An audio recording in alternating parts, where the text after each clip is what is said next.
estejam bem focados. O que é a intenção deste texto? Por favor.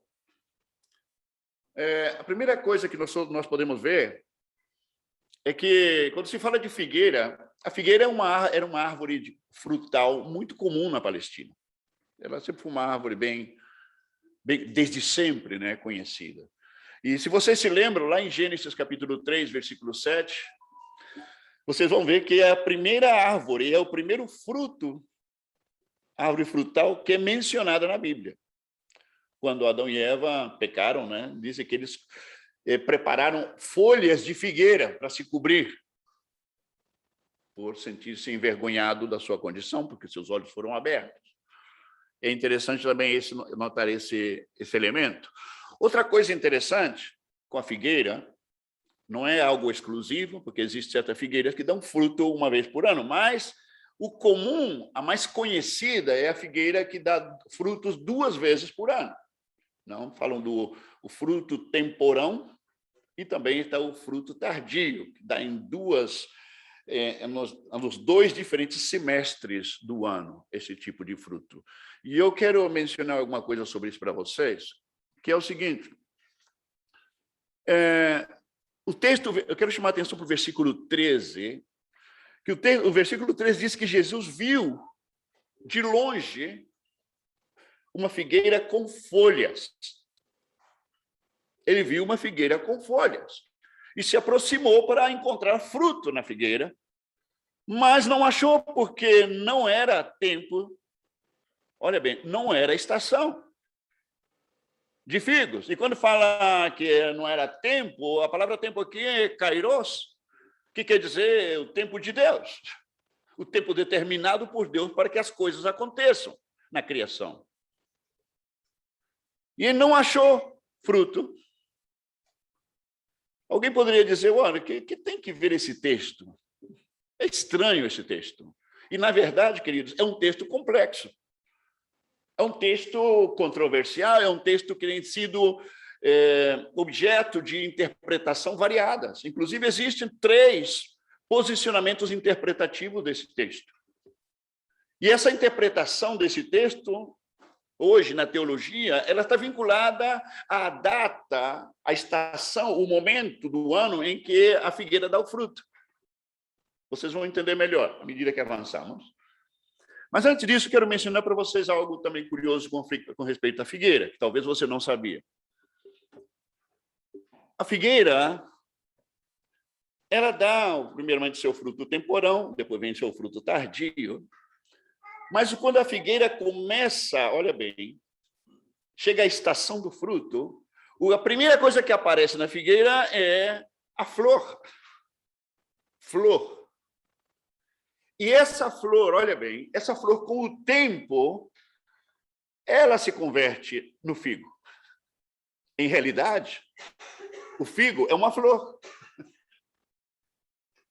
E uma vez que o figo aparece, a flor aparece, e ela começa o processo de se converter no figo, recém depois disso, em forma posterior, aparecem as folhas. As folhas não aparecem antes, senão depois que o figo aparece. Então, é interessante notar aqui esse texto que Jesus disse que ele viu de longe a figueira e viu que estava folheada, estava carregada de folhas a figueira. E aqui eu vou fazer algumas perguntas retóricas depois, da outra explicação que eu vou dar agora, que é a seguinte. Quando eu falei que existem 3 interpretações hoje com respeito a esse versículo, especialmente o versículo 13, tem que ver com o seguinte. Tem alguns que creem que durante a Páscoa, olha bem, durante a Páscoa, quando Jesus ia ser sacrificado na cruz, esta era a época que a figueira deveria ter fruto. O fruto temporão deveria estar ali, naquele momento, durante a Páscoa. Alguns creem isso. Eu, pessoalmente, descarto essa opção, dessa data, Pelo seguinte, porque o texto diz, não era tempo de figos. Não era época, não era estação de figo. Portanto, essa interpretação ela é absolutamente descartável. Outros acreditam que esse fruto aparecia lá pelo mês de maio para junho, é quando aparecia este fruto temporão, o que parece um pouco mais acertado. Portanto, se é assim como Jesus estava morrendo na cruz na época da Páscoa, evidentemente, teria que passar de abril, que era o mês de abril, até mês de maio para junho, para poder ver algum fruto na figueira. Portanto, se encaixaria bem, se diz o texto, que não era a estação, não era o momento da figueira dar o figo. E claro que existe uma terceira posição, no qual fala de que, quando diz que não era a estação de figos, alguns intérpretes creem que está se referindo ao fruto tardio, que geralmente aparecia lá pelo mês de agosto para setembro, isto é, na Palestina. Alguns se referiam porque consideram que aquele fruto tardio, aquele era o verdadeiro figo. Por isso tem um posicionamento de que o texto diz que não era estação, não era o tempo de figos. Agora, independente de tudo isso, queridos, independente de tudo isso, existe um mistério nessa figueira. Seja como for, se não era tempo de figos, a pergunta é o que estavam fazendo essas folhas na figueira, se não era tempo de figo? É um mistério? Não é normal que a figueira esteja carregada de folha e não tem fruto. Agora, disse que Jesus, quando viu ao longe e foi em direção à figueira para ver se encontrava, olha bem, a pergunta que surge é, será que Jesus não sabia que não tinha fruto? É uma pergunta retórica. Será que Jesus não sabia que não era o tempo de figos? Insisto e repito, a palavra tempo é kairos. O kairos significa o tempo oportuno, a oportunidade onde Deus decide atuar e fazer as coisas acontecerem. Esse é o sentido da palavra kairos. Agora, quem faz acontecer a vontade de Deus na criação é o próprio Logos, que é o próprio Jesus. Se ele é o que faz acontecer, como é que ele não saberia que não havia figos?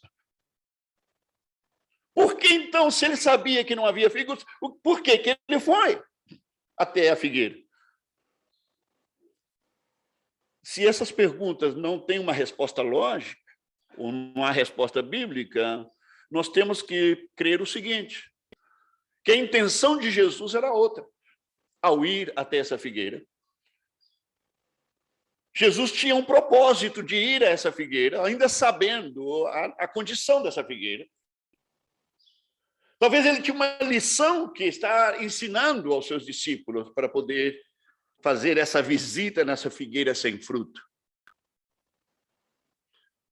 Se nós lemos, se temos a oportunidade de ler em Jeremias 24 e outros, em Isaías e outros textos do Antigo Testamento, é interessante que a figueira ela é uma metáfora para se referir, muitas vezes, ao povo de Israel. E muitas vezes ela é uma metáfora para se referir aos judeus, ao povo judeu. É curioso, né? Talvez é uma curiosidade somente. Alguém diria, talvez, uma coincidência, que a nação de Israel ela nasceu, olha bem, no dia 14 de maio de 1948. E existe certas profecias na Bíblia que apontam esse acontecimento da nação de Israel, o nascimento da nação de Israel. É justamente no mês de maio. Então, existe essa metáfora, essa referência à nação de Israel, como falando da figueira. Agora, outra coisa que eu quero chamar a atenção sua.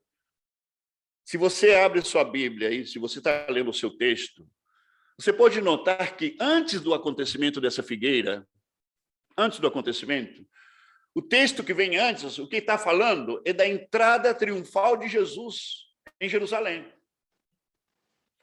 Você lembra o que aconteceu ali? O povo levantando palmeiras, folhas de palmeiras, gritando, Hosana ao que vem em nome do Senhor. O povo clamando, aclamando a Jesus. E agora é interessante notar, queridos, é o que acontece depois do fenômeno da figueira. Sabe, passaram menos de 4 dias. Aquele mesmo povo que estava aclamando a entrada de Jesus triunfante em Jerusalém, aquele mesmo povo estava gritando frente ao tribunal de Pilatos: crucificam! O mesmo povo que estava aclamando para recebê-lo 4 dias depois, estava pedindo a Barrabás e que crucificaram a Jesus. Se você tem oportunidade depois de conferir, ou agora mesmo, se quer fazer, em Lucas, capítulo 19, do versículo 41, 42, acontece um fenômeno que Marcos não menciona, mas Lucas sim o menciona. O que acontece algo mais entre esse evento da entrada triunfal e esse crucificam. E disse o texto que Jesus subiu ao monte e, olhando para Jerusalém, ele chorou sobre a cidade. A razão de que Jesus chorou sobre a cidade, queridos, é pela cegueira espiritual de Israel, expressada na capital aí, na cidade principal, que era Jerusalém. E aqui não está falando somente da cegueira espiritual do povo que andava pela rua. Em Jerusalém estava o templo. Estava aí centralizado todo o sistema religioso de Israel, estava centralizado ali. Jesus chorou sobre a cidade, olhando não somente as pessoas, senão o próprio sistema religioso. A representação divina da espiritualidade no meio do povo de Israel estava ali.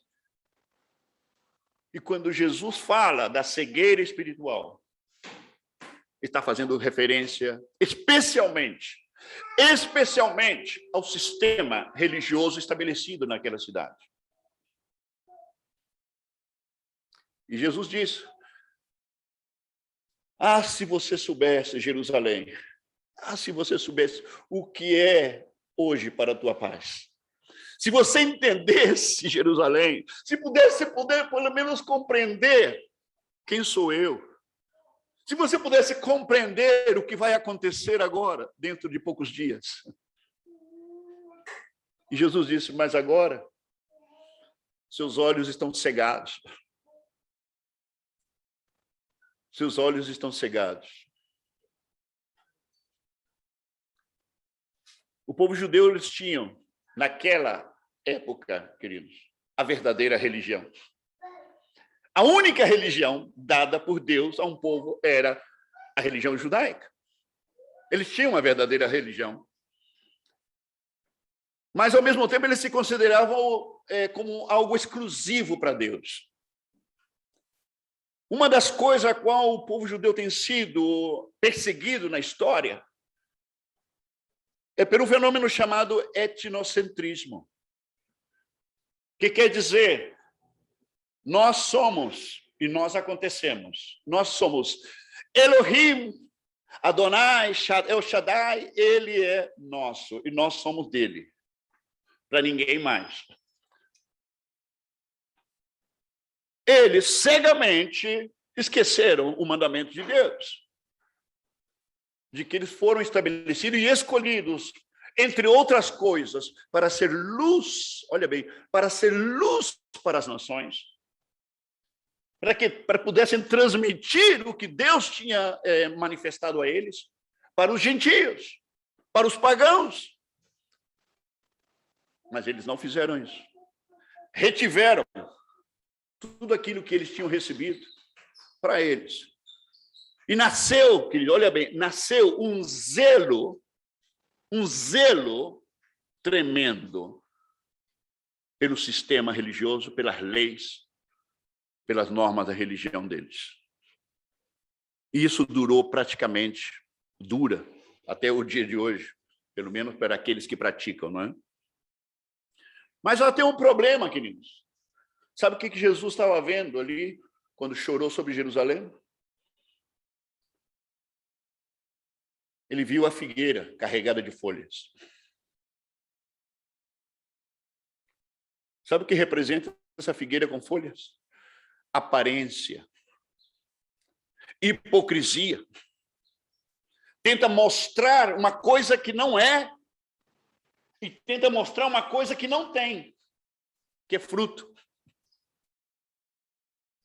A figueira com toda folheada, dizendo, nossa, aquelas folhas são garantia de que tem fruto, tem figos naquela árvore.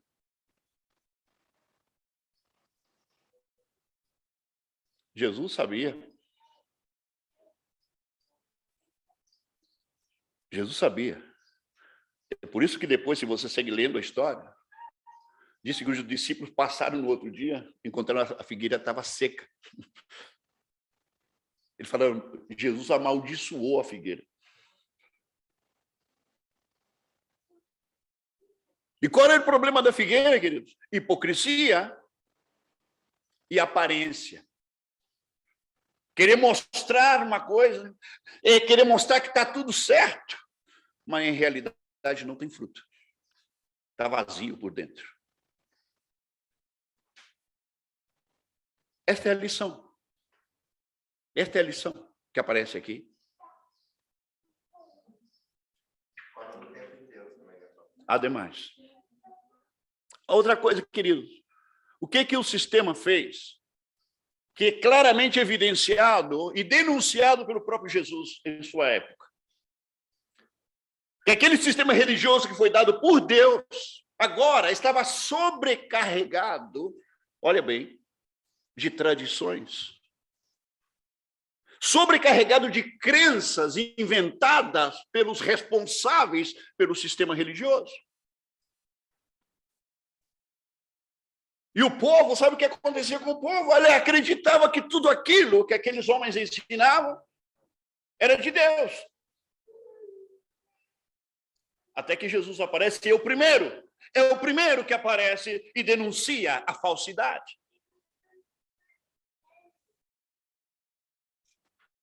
Se você lê se alguém pode ler, eu não sei se, Renata, você pode ajudar com isso. Pode ler o texto em Marcos, capítulo 7. Preste muita atenção nessa leitura e na denúncia que Jesus faz a isto que nós estamos falando. Marcos, capítulo 7, do versículo 5 ao 9. Por favor, leia bem forte. Então os fariseus e os mestres da lei perguntaram a Jesus: por que os seus discípulos não vivem de acordo com a tradição dos líderes religiosos, em vez de comerem o alimento com as mãos impuras? Ele respondeu: bem profetizou Isaías acerca de vocês, hipócritas, como está escrito: este povo me honra com os lábios, mas o seu coração está longe de mim. Em vão me adoram, seus ensinamentos não passam de regras ensinadas por homens. Vocês negligenciam os mandamentos de Deus e se apegam às tradições dos homens. E disse-lhes: vocês estão sempre encontrando uma boa maneira de pôr de lado os mandamentos de Deus, a fim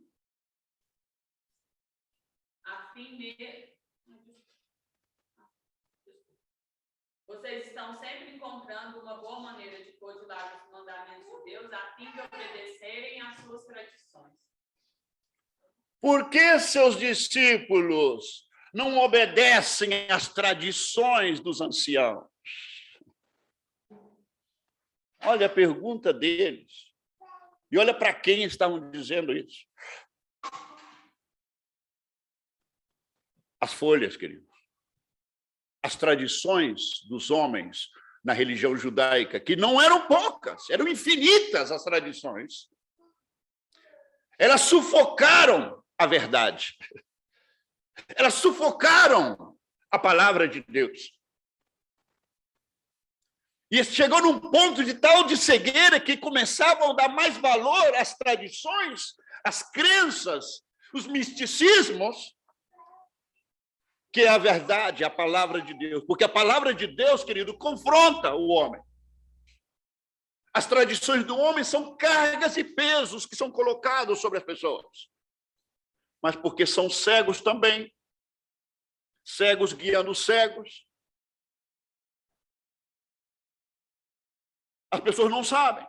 As pessoas são ignorantes. Não conhecem a palavra de Deus, não conhecem a vontade de Deus.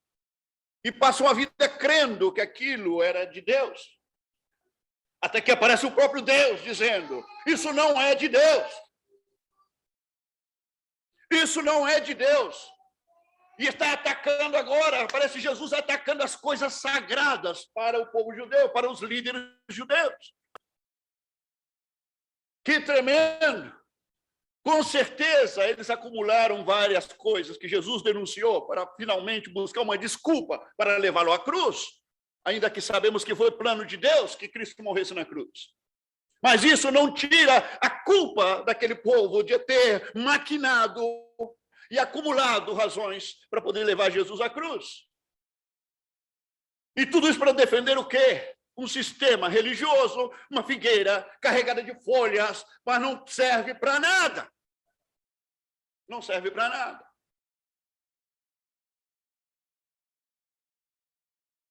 Qual é a lição que nós temos para nós com isso? E eu posso garantir para vocês isso que eu vou dizer. Falo em forma absolutamente responsável. Se Jesus aparecesse da maneira que ele apareceu lá em Jerusalém, se tivéssemos um monte, devemos ter aqui também em Uberlândia, e se Jesus tivesse que subir sobre o monte e sentar e olhar para a cidade, com Uberlândia representando o mundo inteiro, e olhasse para as igrejas em Uberlândia, representando todo o sistema religioso chamado cristão pelo mundo inteiro, eu garanto que ele estaria chorando pela mesma razão, pelo mesmo motivo. E ele estaria vendo, desde esse monte, as figueiras carregadas de folhas.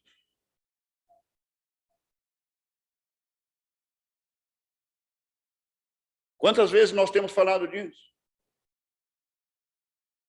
O cristianismo contemporâneo, querido, olha bem o que eu estou falando. Não me mal interprete. Porque eu creio que Deus, apesar do sistema, Deus tem o seu povo aí em toda parte, dentro dessas expressões variadas, chamada cristianismo. Deus tem o povo dele aí. Mas uma coisa é certa, o sistema, querido, é apóstata. O sistema contemporâneo que nós conhecemos como cristianismo é apóstata. Porque exatamente como esse sistema religioso da época, querido, não bastaria folha, não bastaria papel para anotar tantas crenças falsas, tantos misticismos, tantas doutrinas que não têm absolutamente nada a ver com a Bíblia. Não tem absolutamente nada a ver com o Evangelho, e muitas delas são um atentado em contra da palavra de Deus. Você pode ter certeza que tem gente hoje no mundo que acredita que quem cedo madruga, Deus ajuda, está na Bíblia. Pode ter certeza que tem gente que anda falando que, como diz a Bíblia, ajuda-te que eu te ajudarei. Isso não é nada, isso aí é piada. Mas tem muitas coisas que hoje estão sacramentadas como doutrinas, que não tem absolutamente nada a ver com a Bíblia. E o povo crê que é de Deus. O povo da mesma situação daquela época. O povo chamado cristão hoje segue submergido na mesma ignorância que sempre esteve na história, o sistema. Ademais de ser ignorante, ademais de não saber e não conhecer a palavra de Deus, existe uma indolência, uma negligência, uma indiferença brutal. Não existe nenhum interesse. E como vão ter interesse? Se o analfabetismo bíblico parte desde as cabeças mesmas do sistema cristão. Então a ignorância impera. O analfabetismo bíblico reina. Isso é um fato, isso não é uma opinião. E a isto se soma outro fator: não existe mais nenhum interesse nas vidas. Não existe motivação para ler a Escritura. Se cita uma pregação, cita um estudo bíblico, não existe motivação, são poucos os que querem. A maioria não interessa, porque tem coisas mais importantes nesse mundo que fazer. Tem uma facilidade imensa de trocar suas prioridades. E, claro, dentro das prioridades, dentro dos interesses de Deus, sempre fica na última da lista. Porque com Deus tudo pode. Com a igreja tudo pode. Mas minha balada não pode esperar. Meus amigos não podem esperar. Aquilo que eu quero fazer não pode esperar. Isso está demonstrado. Eu estou falando de fato, não estou falando de opinião.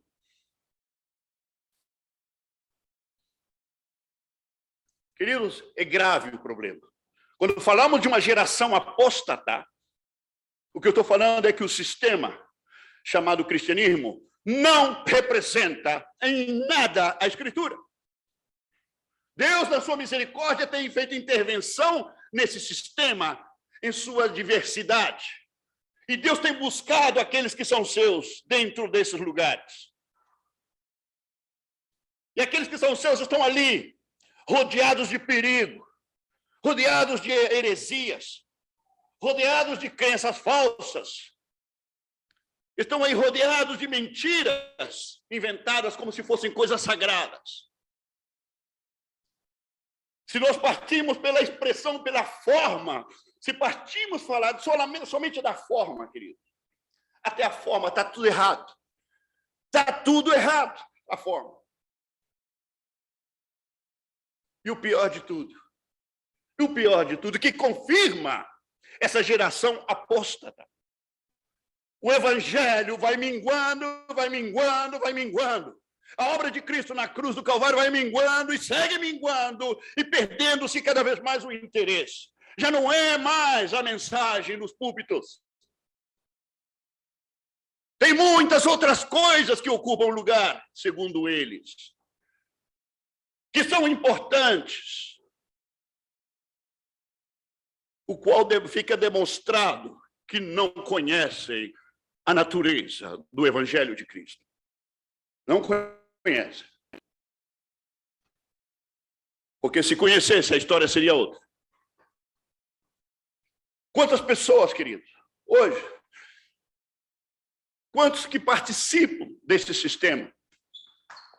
E sabe o quê? O sistema segue funcionando. Está tudo errado, mas está tudo certo. Está tudo errado, mas está tudo certo. Ninguém fala nada. Quem vai falar? Não sabem nada. Quem vai falar? Que vão dizer se não conhecem nada? Para eles que estão na frente dirigindo esse sistema, está tudo certo.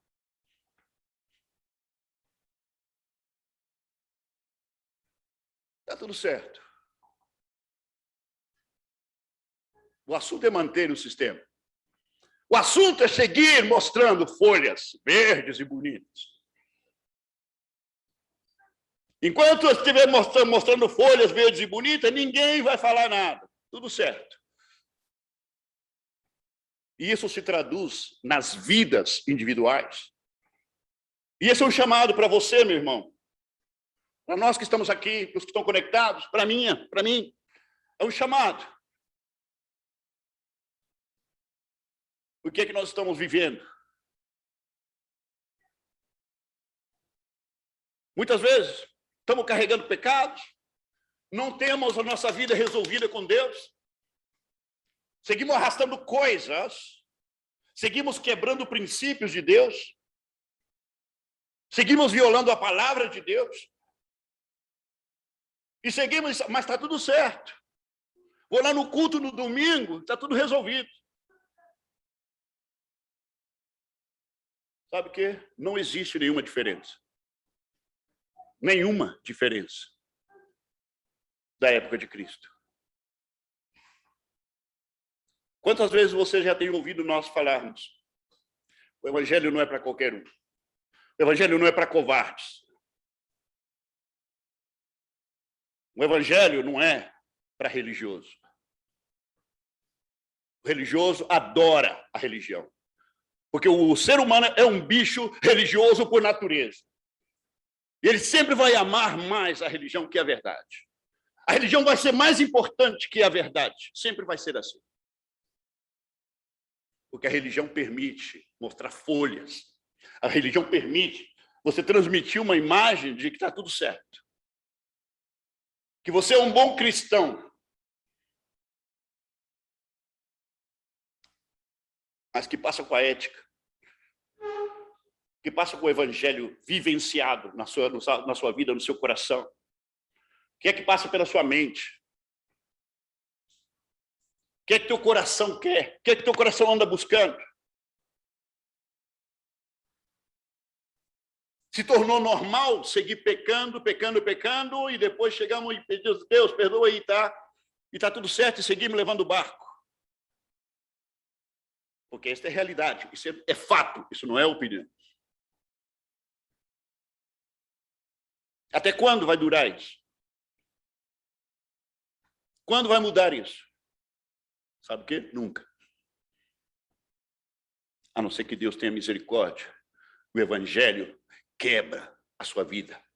A não ser que o evangelho quebra a sua mente, seus paradigmas mentais. A não ser que o evangelho quebra a sua vontade. A não ser que o evangelho te joga, inclusive, na cama, doente, de morte. Se é que isso obedece o propósito de Deus. Para a sua vida consertar. Para consertar a vida. E ser consequente. Ser real. Porque falta realidade. Falta a realidade. Podemos seguir nos enganando a vida inteira. Considerando que sou um bom cristão, que somos o corpo de Cristo, que somos o povo de Deus, porque Deus é amor, não é? Essa mensagem de Deus é amor, né? É a estratégia mais sublime de Satanás hoje. Para poder dizer, está tudo certo, meu irmão. Segue vivendo como você está, não tem problema não.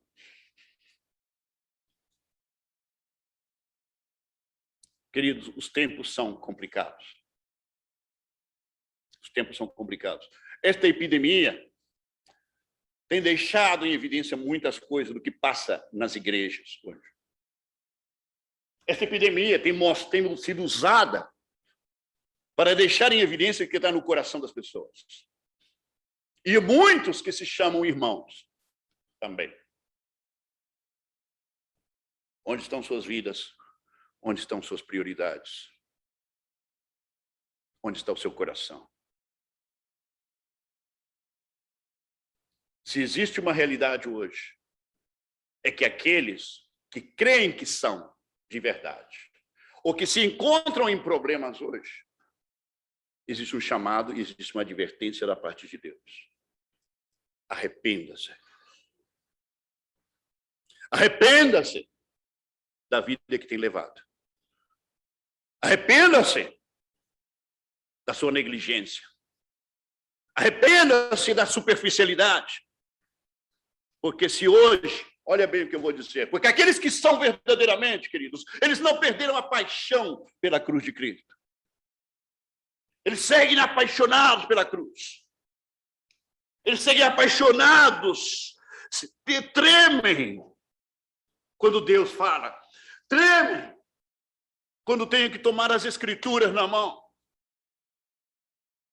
tremem, se assustam quando cometem algum pecado, se complicam, se afligem quando pecam, anseiam a presença de Deus,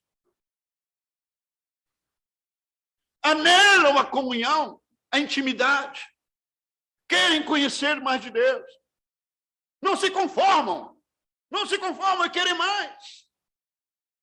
Estão realizados, se sentem realizados, se sentem satisfeitos, mas seguem famintos. Manifestam fervor na relação com Deus, manifestam fervor nas suas orações, manifestam fervor quando adoram ao Senhor, evidenciando o que tem dentro deles. O temor de Deus é uma luz que está permanente acesa na vida deles. Temor de Deus. Mas eu estou falando daqueles que são verdadeiros. Porque a maioria não é assim. E nunca, olha bem, nunca será assim. Porque a Bíblia é o que nos ensina. O Evangelho é para loucos. Por que para loucos? Porque você, para estar comprometido e rendido a sua vida completa ao Evangelho de Cristo, é porque você compreendeu algo que nesse mundo é absurdo, que nesse mundo é loucura. Você rendeu a sua vida para uma mensagem, para um Cristo que demanda absolutamente tudo de você e que não te oferece nada. Não te oferece absolutamente nada nesse mundo. E lembre-se disso. Aquele que sempre ofereceu coisas boas nesse mundo foi Satanás. Jesus nunca ofereceu coisas boas nesse mundo.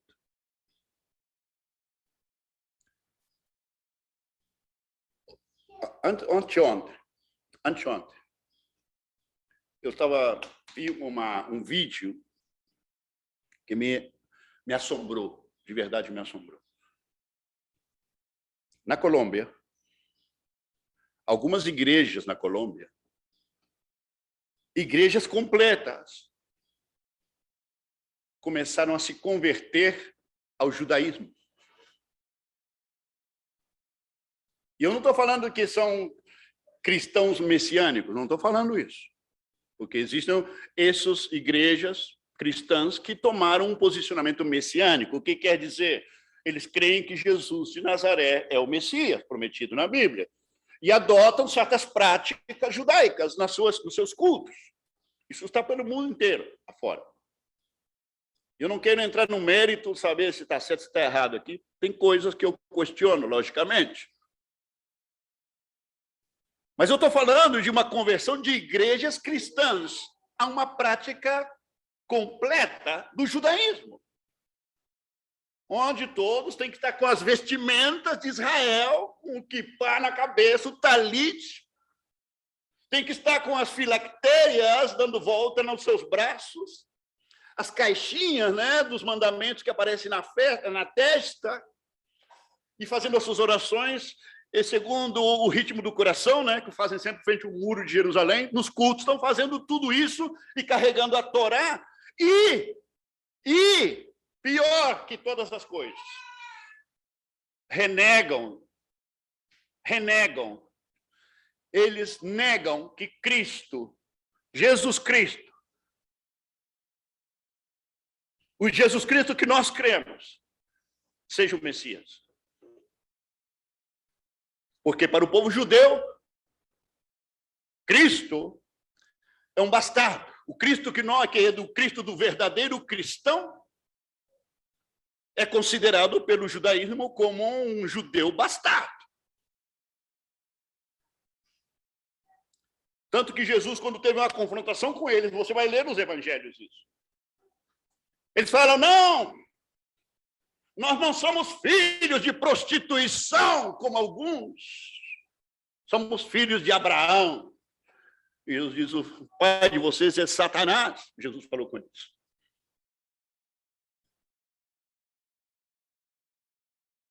Se vocês fossem filhos de Abraão, saberiam quem eu sou. Estão entendendo? Renegaram. A pergunta que surge, que me deixou sumamente inquieto, queridos, é o seguinte: se eles se converteram a um judaísmo que renegam do Cristo, porque não creem mais que ele é o Filho de Deus, não creem mais que ele é o Messias, e eles se unem ao judaísmo porque vão agora seguir esperando a vinda do Messias, o verdadeiro Messias, segundo eles. Agora, a pergunta é, se agora eles são judaísmo, o que eles eram antes? Porque eu estou falando de algo que parecia ser uma igreja. Se você me fala que uma pessoa abandonou o cristianismo e se aderiu ao judaísmo, eu vou dizer, pode acontecer e deve estar acontecendo e vai seguir acontecendo. Mas uma igreja que supostamente tem sido confessionalmente cristã, sabe Deus lá por quanto tempo? E da noite para o dia decide que agora vão praticar o judaísmo e vão renegar. Então, o que eles eram antes? Que tipo de igreja é essa? Que tipo de cristianismo é esse? E minha pergunta vai além, queridos. Quantas estão no mundo hoje na mesma situação? E enquanto são confessionalmente cristãos, todos acreditam que é a igreja do Senhor. E aqui não estou vendo caso de apostasia. Isso para mim não é apostasia. Isso não é para mim apostasia. E o que isso está me dizendo para mim é o seguinte: isso ali nunca foi igreja. Se fosse um caso individual, eu poderia acreditar que seja apostasia. Mas toda uma igreja, todas as mulheres, todos os homens, todos os jovens, de repente, agora somos judaicos, não somos mais cristãos. Não sei se você está entendendo meu raciocínio. O que eles eram antes? Porque ficou comprovado que cristão não eram. A pergunta, o que eles eram? Insisto, e a pergunta vai mais além. O que são as igrejas hoje? Aqui, lá, onde seja, em qualquer país.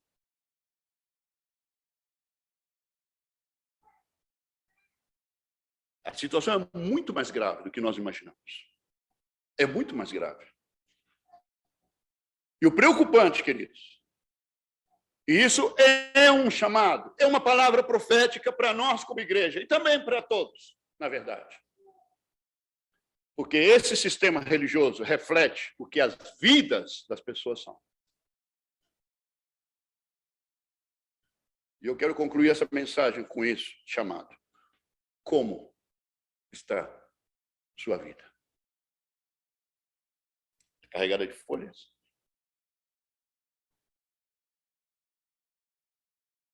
Uma coisa pode ter certeza, porque Jesus sabe exatamente como está.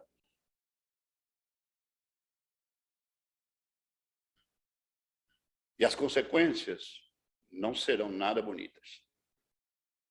Não serão nada bonitas. Existe o chamado de arrependimento. Quando você e eu nos arrependemos pela primeira vez e recebemos a Cristo, o dom do arrependimento permanece em nós. É uma graça divina que está capacitado para poder se arrepender. Não é um atributo humano, arrependimento. É uma graça divina poder se arrepender. E se existe necessidade de arrependimento, queridos, não espere. Não espere. É melhor que você não tenha folhas. É melhor que não tenhamos folhas. Porque isso é o que busca o sistema. Melhor que não tenhamos folha. Eu posso garantir para vocês que este é o chamado do Senhor na sua vida e na minha vida neste tempo. Ponham-se de pé, por favor.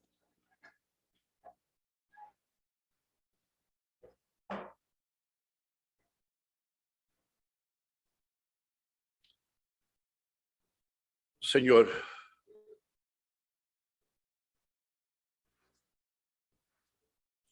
quantas misericórdias.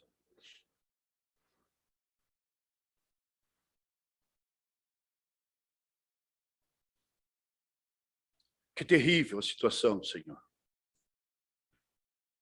Que terrível.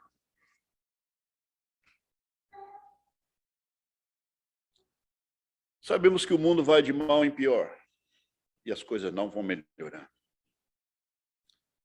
Sabemos que a superficialidade expressada naquelas que são chamadas igrejas de Cristo hoje seguirão.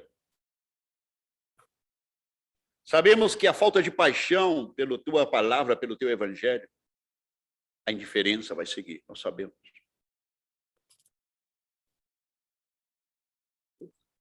Sabemos, ó Deus, que a leviandade com respeito aos teus princípios e a vida de Cristo em nós, a indiferença vai seguir. Mas te pedimos nesta manhã, que aqueles que verdadeiramente foram chamados por ti, aqueles que verdadeiramente o Senhor tem um propósito nas suas vidas, eles sejam visitados pelo teu poder, sejam visitados pelo temor de Deus, sejam tocados e estremecidos e impactados no mais íntimo do seu espírito, dos seus corações. Traz quebrantamento, Senhor. Traz quebrantamento, Senhor. Traz arrependimento. Traz arrependimento. Tantos cristãos hoje, tantas igrejas que vivem de psicólogos e psiquiatras, demonstrando a pobreza, a miséria espiritual na qual se encontra. Senhor, tem misericórdia. Tem misericórdia. Quantos, Senhor, que ficam demonstrando através dos seus atos que a obra de Cristo não é suficiente. Não é suficiente. Tem misericórdia, Senhor. Quebranta aqueles que são seus, verdadeiramente. Quebranta nossos corações. Desperta, ó Deus, nossos espíritos em zelo santo de Deus. Desperta o zelo, Senhor, nos nossos espíritos, pela tua palavra, pelo Senhor, pelas tuas prioridades, pela tua vontade, pela mensagem da cruz. Desperta zelo de Deus em nossos corações. Desperta paixão e fervor nas nossas atitudes para contigo. Impregna nossas vidas no temor de Deus. Mantém-nos alertas, Senhor. Mantém-nos despertos, Senhor. Mantém-nos vivificados no poder da tua graça e no poder do teu Espírito. Mantém nossos olhos espirituais abertos. Mantém nossos corações abertos ao entendimento de quem é Cristo. Segue abrindo nosso entendimento para a compreensão da tua palavra. Segue trastornando-nos e transformando-nos, ó Deus, de acordo ao teu propósito e vontade. Põe zelo em nós pela glória de Deus sobre todas as coisas. Põe zelo e fidelidade em nós pela tua palavra, Senhor, pelos teus princípios, ó Deus. de maneira que não negociemos nunca, Senhor, baixo nenhuma circunstância. Zelo pelos teus princípios eternos. Fidelidade. Homens e mulheres fiéis a ti. E sabemos, ó Deus, que sempre seremos poucos. Sempre seremos aqueles que permanecerão fiéis em tudo, em todo o tempo. Aqueles que estarão plantados, seguros e firmes, como rocha. Deus Todo-Poderoso, tenha misericórdia. Tenha misericórdia. Em nome de Jesus, Senhor. Desperta a nossa igreja. Desperta aqueles que estão fracos. Desperta aqueles que estão indiferentes. Desperta aqueles que estão preguiçosos. Desperta aqueles, ó Deus, que falta intensidade. Aqueles, Senhor, que andam duvidando. Aqueles que estão lá e estão cá. Não sabem para onde. Desperta, ó Deus. Sacode a vida de cada um daqueles que são teus nessa igreja. Mas que ainda que pequenos, sejamos fortes, sejamos poderosos em ti. Tudo isso para a tua glória. Tudo isso para honrar o teu nome. Tudo isso, Senhor, para ser instrumentos de glória para ti. Porque disso se trata, todas as coisas. Como diz a canção, o Senhor nunca foi sobre nós. Nunca foi sobre nós. Nem do que podemos fazer. É tudo sobre você, Senhor. Glorifica-te em nosso meio. Mantém-nos na tua presença. Mantém-nos quebrantados. Em nome de Jesus, Senhor. Em nome de Jesus, nos encomendamos a ti como igreja. Amém. Letícia, onde está a Letícia? Ah, está com as crianças, tudo bem. Vamos terminar então, estamos terminados. Parece que a caixinha de ofertas, dízimos está ali, para os que trouxeram. E que Deus siga falando nos seus corações, nas suas vidas. Que Deus siga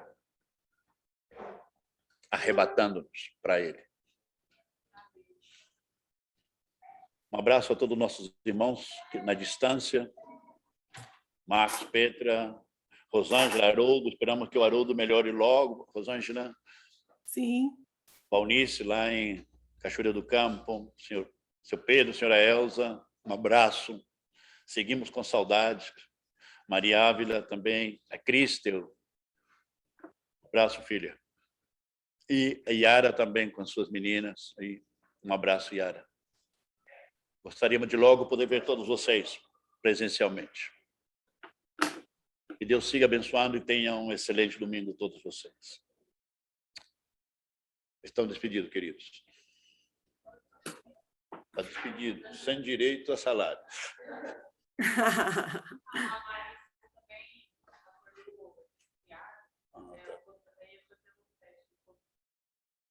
Ok.